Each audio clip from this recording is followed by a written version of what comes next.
Right, can I ask for your attention, please? First of all, again, welcome on the Passion Week. Yeah, that might be a good idea. All right. First of all, welcome on the Passion Week. This week is a week we organize lectures and evening activities to talk about things that are actually happening in your lives. We talk about faith, we talk about Christianity, and a lot of other things. And so that's what this week is about. Today we have a lecture by Maarten Verkerk. Maarten Verkerk is he studied chemistry and philosophy at the University of Utrecht.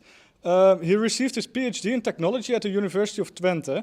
Then he worked for Philips in research and factory management. After that, he managed a psychiatric hospital and an innovation network in healthcare. Currently, he is a member of the Senate of the Christian Union. In 2004, he wrote a second thesis at the edge of technology, organization, science, and philosophy. From 2004 to 2019, he was affiliate professor in Christian philosophy and ethics at the Eindhoven University and Maastricht University. So he knows this place very well. Amongst other, he lectured on the relationship between science and religion. He's going to talk about neutrality and objectivity today. He's prepared a lecture. The PowerPoint will be online shortly. You have some technical difficulties, but yeah, that happens even in this technical city. I'd like to introduce you with the first question. What's your relation to the subject? And, well, you have your own microphone, so thanks. Yes, thank you very much for your question. When I was about 15, 14, 16, I did read everything I could get. And I read a lot about religion, and also that in religion is the truth, the one way. But I also did read a lot about philosophy and physics. And I also believed that there was a lot of truth in these sciences. And to be honest, at a certain moment, that caused a clash. And I couldn't manage it very well. And also, to be honest, it took a long time before I really understood how to cope with that clash. And also to understand that it is not really a clash. Although it still is a tough topic. And today I would like to discuss with you the idea of neutrality. And I would like to begin with a beautiful story. At the University of Maastricht, I had an honors course, and that honors course had as a topic presuppositions in science and philosophy. And amongst others, we did read with each other text of an atheist philosopher, of Christian philosopher, of Islamite philosophers, so philosophers from different worldviews, different backgrounds. And a student came in and who said to me, Mr. Verkerk, I like to join your course, but I want to argue I'm rational and I'm neutral and I have no presuppositions. And the topic of the course was presuppositions. And I said to him, okay, that is not a problem, but I would like to say to you that maybe we have differences of opinion. And if you can accept that, then please follow the course and we will have a lot of discussions. And to be honest, at the end of the course, he said to me, and what he said, I will discuss that, or I will come back at the end of the story. Next slide.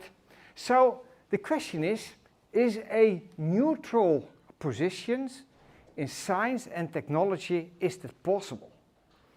Can such a position defend it from a philosophical point of view? And if not, is that a problem? Maybe it is no problem. Next slide. I would like to discuss the views of three philosophers. The first one Luc Ferry is an atheist, a Frenchman.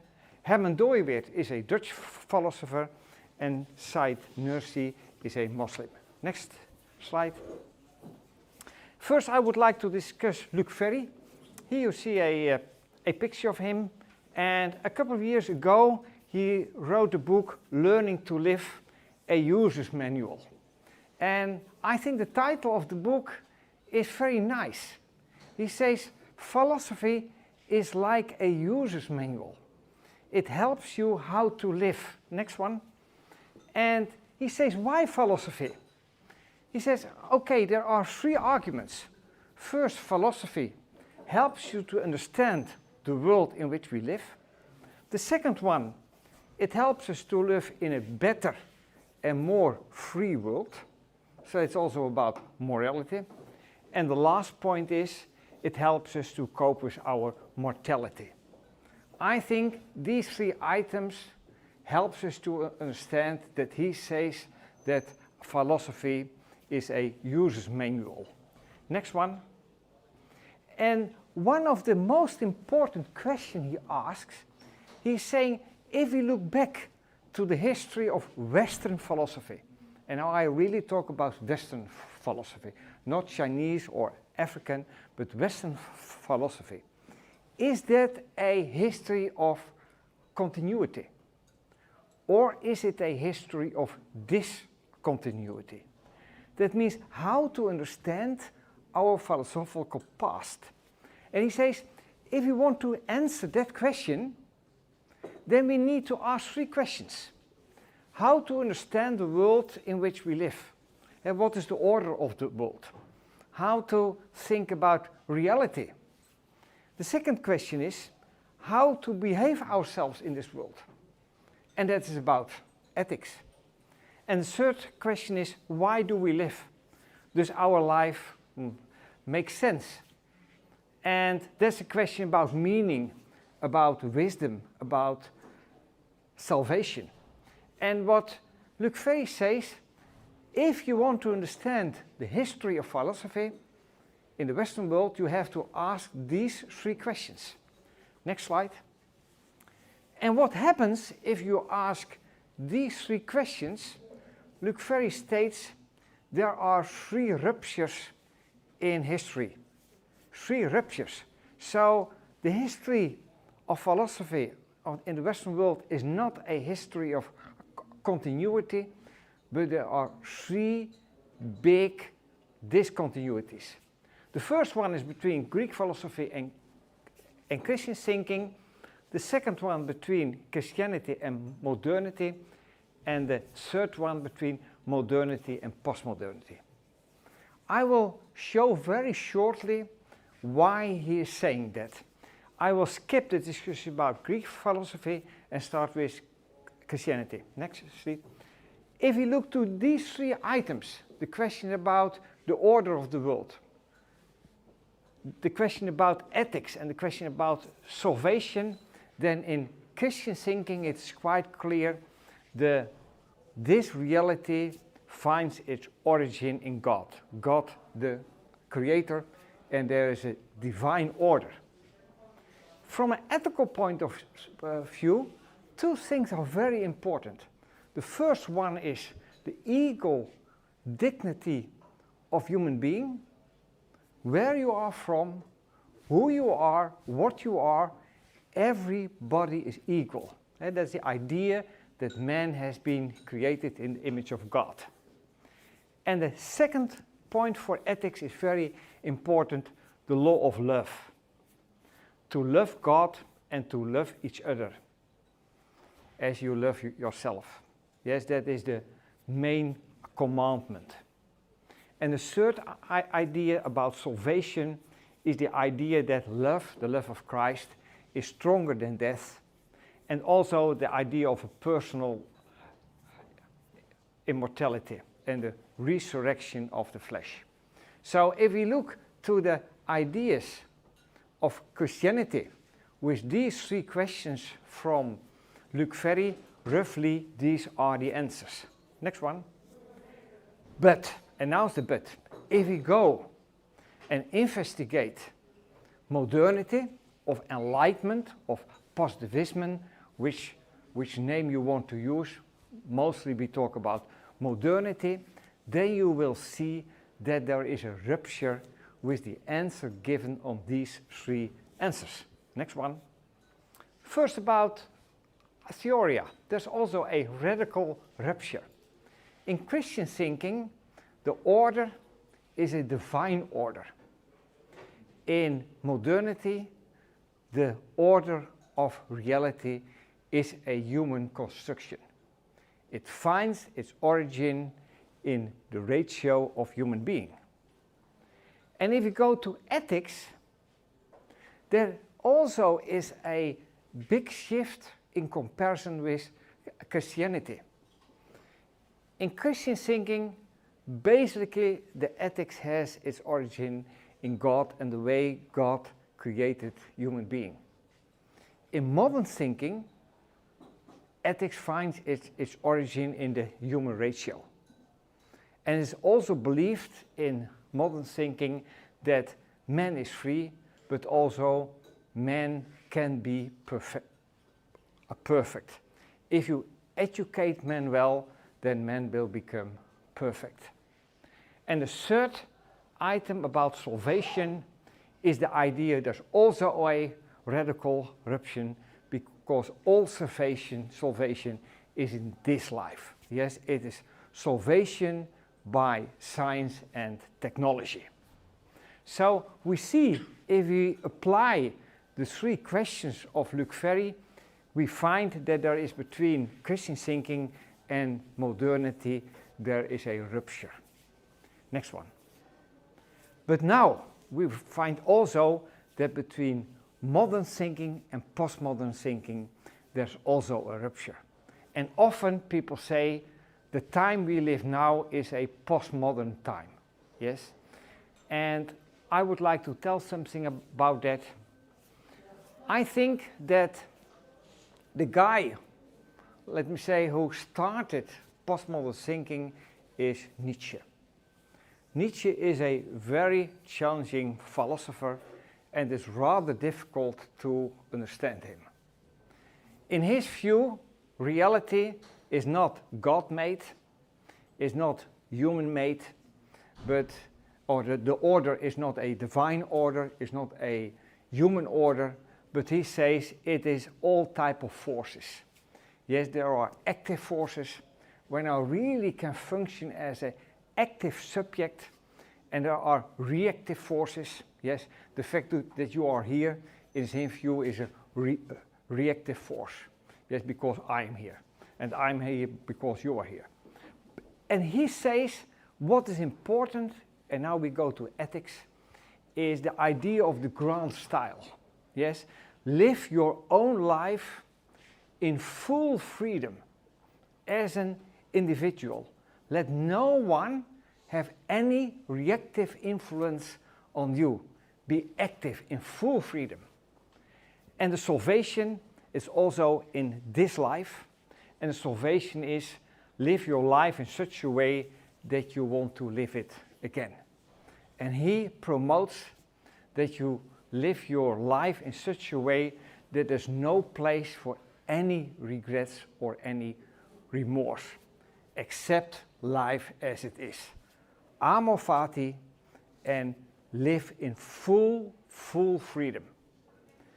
And you can see that there's a big difference again between modern thinking and postmodern thinking. Next sheet. So what is Luc Ferry saying in summary? There are different philosophical traditions, Greek, Christian, modern and postmodern. Each tradition has its own answers about reality, morality and salvation, and there's no philosophical legitimation. You cannot argue basically that one philosophy is better than another one. You have no real rational or other arguments. And that means the conclusion is, according to Luc Ferry, at least my interpretation of Luc Ferry, let me say it in that way, his thinking is a bit more complicated, but every philosophy has presuppositions. Every philosophy has several ideas about the order of reality, about morality, and about salvation. So, mainly he argues neutrality is impossible. Okay, that was the atheist Luc Ferry. Now I go to Dooyeweerd. Dooyeweerd, he is a Dutch thinker. He is called the father of the Reformational or Christian philosophy. And he developed his philosophy in the years 1920 to 1940, and also his way of thinking is taught at universities all over the world. Next one. And one of the topics he investigated is the boundaries or the limits of rational thinking. Because he was in a fight, in an intellectual fight with positivism, with Kant or the followers of Kant. And the question was, what about the ratio? In the line in philosophy of Kant, the ratio is very important. And Kant also talks about the pure ratio. What Dooyeweerd argues, he says, pure reason is a myth. It is impossible. As a human being, you have some thoughts, some presuppositions about being human, about reality, but also about your ratio. And if you have a certain idea about that, you can't found that on the ratio, because then you are turning around in your own thinking. So it is impossible to state that science or the ratio can be neutral. It is impossible. And the idea of Kant about the ratio is quite different, the ideas people have and philosophers have at this moment about the ratio. And in his thinking, he says, and he uses really these words, he says, every philosophy has a religious core. And he used the word religious, not to saying that it has to do anything with church or something like that, but it is so deep down about the basic beliefs of somebody, so deep what he believes about himself, about reality, that he uses the word religious. And he argues, also, my philosophy is not neutral, and my philosophy has a religious core, and that is the belief in God and Jesus Christ. So he rejects that our reason is autonomous. Next one. So he says, Dooyeweerd, every philosophy is based on presuppositions about reason, man, and reality. A neutral position is impossible. And then the question, is that a problem? And Dooyeweerd argues it is not a problem. Why? First he says, a dialogue is still possible. So if there are two philosophers with a different background, they can have a dialogue. And maybe one philosopher will say to the other one, your thinking is inconsistent. Or will say, when I confront your thinking with reality, there is a problem. Very simple, if we talk about modernity, and we say that men can be educated to be perfect, then we can't understand why there is still so much evil in the world. And the last thing is, also, if we really differ, but if we can make clear what the different presuppositions of different philosophers or different politicians are, that is still very important. Okay, next one. Now I go to Said Nursi. Nursi is a Muslim. And he grew up in Turkey, next sheet, in eastern Turkey. And once he saw the Prophet Muhammad in a dream. And therefore he went to study religion, and also later he became politically active. And he says, I do not need anything else. The Quran alone is sufficient for me.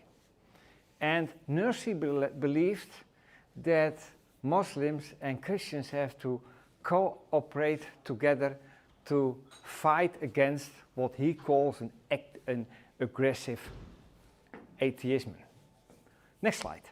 And he especially focuses on the relationship between religion on the one hand and philosophy on the other hand. And here I have a beautiful quote. And I have split up the quote on 2 slides. He says, in the world of humanity, from the time of Adam up till now, 2 great currents, 2 lines of thought have always been and will so continue.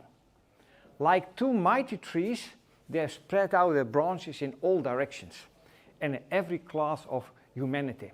One is the line of prophethood and religion, and the other is that of philosophies. So he says there are 2 main trees, 2 main traditions, and that is religion and prophethood, and the other one is philosophy. And how is that relationship? And that he shows on the next one. Whenever those 2 lines have been in agreement and united, that is to say, if the line of philosophy, having joined the line of religion, has been obedient and of service to it, the world of humanity has experienced a brilliant happiness and social life. So he says, if philosophy serves and is obedient to religion, then it's okay. Yes, then we will have a brilliant happiness and social life. Whereas when they have become separated, goodness and light have been drawn to the side of the line of prophethood and religion, and evil and misguidance to the side of the line of philosophy. And he says that if religion and philosophy are separated, that results in evil. That is his belief. Next slide. So he argues there are 2 lines of thought, religion and philosophy. If we think about the basic questions in life, philosophy has to serve religion, and neutrality is impossible. Next one, and that is nearly my latest slide. The key question was, we started, is neutrality possible? And if we look to the atheist, Luc Ferry, he says no. If you look to the history of philosophy, our culture develops, but it is impossible to say that neutrality is possible. Herman Dooyeweerd, he investigates the boundary of reason, and he say, if you gave a certain definition of reason, that it still depends on your view on man and your view on reality. So neutrality is impossible. And if you look to Said Nursi, he investigated the relation between religion and philosophy, and he also says neutrality is impossible. I would like to say that if we go into mere detail, these philosophers do not agree. I'm quite sure that both Dooyeweerd and Ferry don't agree that philosophy has to serve religion. Yes, they don't agree about it. And Nursi will not agree with some of the views of Luc Ferry and that of Dooyeweerd. But that is not the discussion of today. The point is neutrality possible? And now I come to the story. I started this lecture. I had a guy who came in the first lecture, without have read any of the text, and he said, I am rational and I'm neutral. And at the end of the course, he said to me, Mr. Verkerk, I have to admit, I am not neutral. Thank you very much.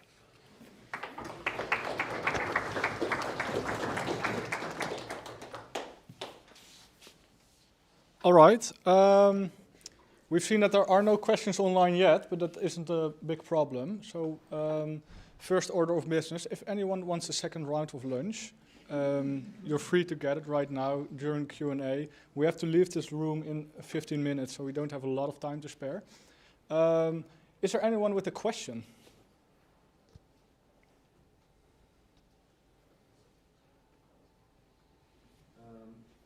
Can you name some examples of when philosophy services religion? All right, I'll repeat the question for the stream purpose. Can you name some examples where philosophy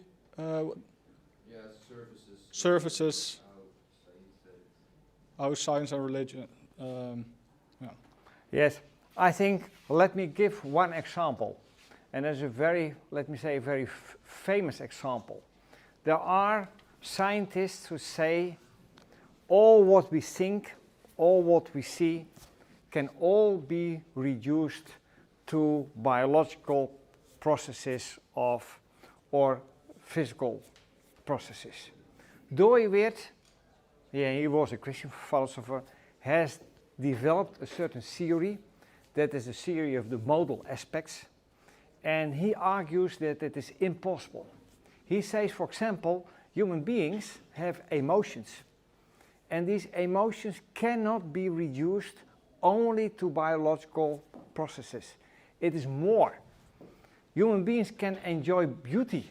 If there's a beautiful landscape or a beautiful painting or music, and that cannot be reduced fully to biological processes. And when people believe actively in God or don't believe in God, you can't reduce that to physical processes. And I think, I don't know whether you have a girlfriend, but if you say tonight to her, I love you, and that is all in my physical processes, I don't think she will like that very much. Yes. So this is only one example, this insight, that we have a reality that is multifaceted. Yeah, there are many sides, many perspectives, that is very rich and that really serves religion. The second example is that Dooyeweerd says that the way you use your ratio is also determined by culture, by your worldview and so on. That's also very important for religion, because religious people have to understand that they are also influenced by the spirit of the times. And that is clearly investigated, the influence of the spirit of the times, by philosophers. So that are two examples. All right. Does that answer your question? All right.